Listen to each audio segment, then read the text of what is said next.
কৰিছে আৰু কেনেধৰণৰ প্ৰথমে আজাদী কা অমৃত মহোৎসৱৰ আজি যি কাৰ্যসূচী এই কাৰ্যসূচীৰ জৰিয়তে মই সমগ্ৰ ভাৰতবৰ্ষীয় দেশবাসীলৈ শুভেচ্ছা জ্ঞাপন কৰিছোঁ।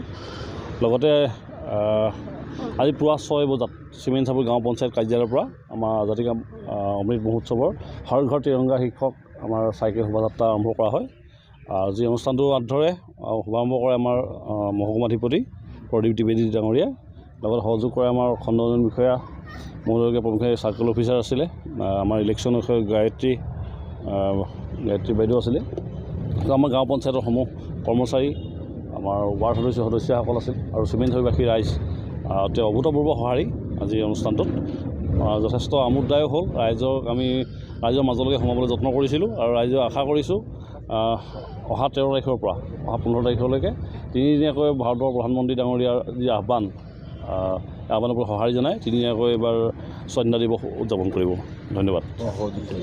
ইয়াতো মই সকলো সাংবাদিকতালৈ মই নমস্কাৰ জনাইছোঁ। যেনেক আজি এই ভাৰত স্বাধীন হোৱাৰ 75 বছৰ যিটো অমৃত মহোৎসৱ, এই মহোৎসৱত আজি চিমেণ্ট চাপৰি গাঁও পঞ্চায়তৰ পৰা আৰম্ভ কৰি চমকং গাঁও পঞ্চায়ত হৈ মিছামৰা গাঁও পঞ্চায়তৰ পৰা ডেকাপামলৈকে আমাৰ বিভাগীয় SDO, চাৰ্কুল অফিচাৰ, BDO আৰু মেজিষ্ট্ৰেটসকলে আহি ইয়াত অংশগ্ৰহণ কৰিলে। এই যিটো মহোৎসৱত আমাৰ এই অঞ্চলৰ জাতীয় সংগঠনৰ TMPK, MMK, বিভিন্ন দল সংগঠনৰ মুৰব্বীসকল আহি এই যিটো অমৃত মহোৎসৱৰ চাইকেল ৰেলী যিটো যাত্ৰাত সহযোগ কৰিলে আৰু লগতে পঞ্চায়তৰ যিসকল বিভিন্ন বিভাগত থকা কৰ্মচাৰীসকলেও ইয়াত অংশগ্ৰহণ কৰিছে।